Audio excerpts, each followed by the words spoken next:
আসসালামু আলাইকুম। আশা করি সবাই ভালো আছেন। অনেক চিকিৎসা করার পরও রাজহাঁসটাকে বাঁচাতে পারলাম না। আর আজকে চীনে হাঁসের বাচ্চাগুলোকে ব্রুডিং করে ফেললাম।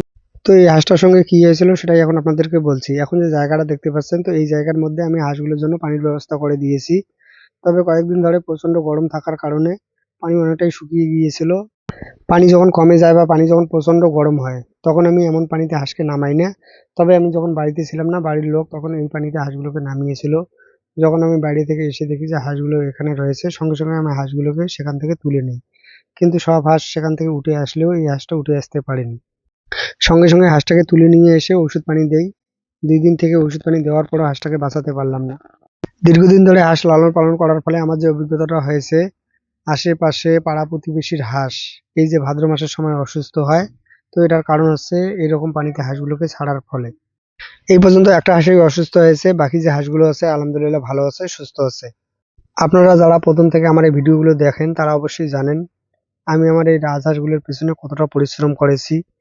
তারপরে আমি এই 4টে বাচ্চা পেয়েছি। তবে কয়েকদিন ধরে যে পরিমাণ মানুষ এই রাজহাঁসের বাচ্চা নেওয়ার জন্য কমেন্ট করে থাকেন, ফোন করেন বা বাড়িতে টাকা নিয়ে আসেন, আমি তাদেরকে কোনোভাবে বলে বোঝাতে পারি না যে এগুলো আমি নতুন লাগিয়েছি, এখনই বিক্রি করব না। আপনারা আমার খামারের পশু পাখিগুলোর জন্য দোয়া করবেন, এগুলো যেন ভালো থাকে, সুস্থ থাকে। চলুন এখন আমি আপনাদেরকে দেখাই আমি আমার চীনা হাঁসের বাচ্চাগুলো কিভাবে ব্রুডিং করে থাকি। এভাবে ব্রুডিং করলে বাচ্চা একটাও নষ্ট হয় না, বাচ্চার কোয়ালিটি ভালো হয়, বাচ্চা তাড়াতাড়ি বড় হয়।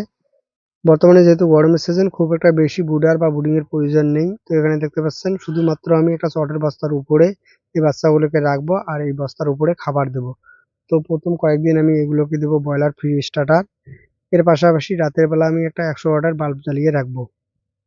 চীনা হাঁসের বাচ্চা আর দেশি হাঁসের বাচ্চা ব্রুডিং পদ্ধতি একই রকম, তবে পানিটা কিন্তু খুবই গুরুত্বপূর্ণ। প্রথম 5 থেকে 7 দিন বাচ্চা যেন পানি খাওয়ার সময় গা কোনোভাবে ভেজাতে না পারে, তো সেদিকে অবশ্যই নজর রাখতে হবে। এই 5 থেকে 7 দিন যদি আপনারা আপনাদের বাচ্চাকে এভাবে রাখতে পারেন, তো আপনাদের বাচ্চা একটাও নষ্ট হবে না। এটা আমি দীর্ঘদিন ধরে এভাবে হাঁসের বাচ্চাগুলোকে লালন পালন করে আসতেছি। তো এটা খুবই গুরুত্বপূর্ণ। গরমের দিন হোক আর শীতের দিন হোক, তো যে কোনো সময় বাচ্চা যেন পানি খাওয়ার সময় গা ভেজাতে না পারে, তো সেদিকে একটু নজর রাখবেন। তো এখানে দেখতে পাচ্ছেন পানির পাত্রে আমি পাথর ব্যবহার করতেছি। তো আপনারা আপনাদের সুবিধা অনুযায়ী যে কোনো জিনিস ব্যবহার করতে পারেন, যেন বাচ্চা কোনো মতে গা ভেজাতে না পারে। এভাবেই দীর্ঘদিন ধরে হাঁসের বাচ্চাগুলো ব্রুডিং করে আসতেছি। তো আলহামদুলিল্লাহ এতে ভালো রেজাল্ট পেয়েছি। আর এখানে একটা হাঁসের বাচ্চা 8টা ফুটেছে, তো সেগুলো নিয়ে এসেছি ব্রুডিং করার জন্য, যেহেতু 2 দিন আগে এই বাচ্চাগুলো ফুটেছে। এখনো দুটো হাঁস থেকে বাচ্চা ফোটার বাকি আছে। তবে পরবর্তীতে যখন বাচ্চাগুলো ফুটবে সেই বাচ্চাগুলোকে নিয়ে এসে এখানে রেখে দেবো। তো আজকের ভিডিওটা আপনাদের কেমন লেগেছে একটু কমেন্ট করে জানাতে পারেন। যদি ভালো লাগে একটা লাইক দেবেন। আসসালামু আলাইকুম।